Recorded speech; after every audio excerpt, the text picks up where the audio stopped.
मुबीन और मुहीन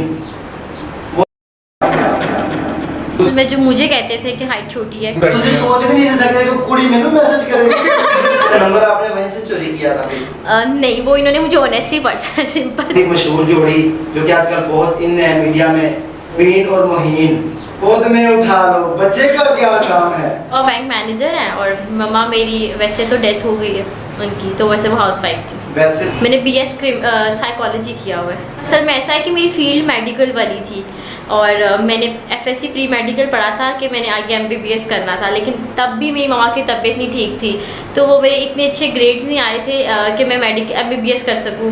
डीपीटी मैंने करना नहीं था, तो इस वजह से एमबीबीएस के लिए मुझे एक और साल लगाना पड़ना था, तो था कि अच्छे ग्रेड्स आ जाएंगे, लेकिन मेरे पापा ने कहा साल नहीं वेस्ट करो, आप साइकोलॉजी कर लो, तो फिर मैं साइकोलॉजी कर लिया।